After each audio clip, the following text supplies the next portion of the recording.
پاک افغان سرحد پر افغان جاسوس کو جہنم واصل کر دیا گیا۔ ذرائع کے مطابق 11 جنوری کو پاک افغان سرحد کے قریب سیکیورٹی فورسز نے کامیاب آپریشن کرتے ہوئے افغانستان فرار ہونے کی کوشش کے دوران افغان جاسوس کو ہلاک کیا۔ جہنم واصل کیے جانے والے دہشت گرد کی شناخت محمد خان کے نام سے کی گئی۔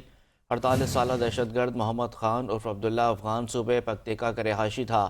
ہلاک افغان دہشت گرد سے افغان شناختی کارڈ بھی برآمد کر لیا گیا۔ ہلاک دہشت گرد محمد خان خفیہ ایجنسی کے لیے پاکستان میں کام کر رہا تھا اور افغانستان سے اسلحہ اور گولہ بارود پاکستان کے قلعہ سیف اللہ، یوب اور لورالائی میں دہشت گردوں کو اسمگل کرتا تھا۔ یہ اسلحہ پاکستان میں دہشت گردی کی کارروائیوں میں استعمال ہوتا تھا۔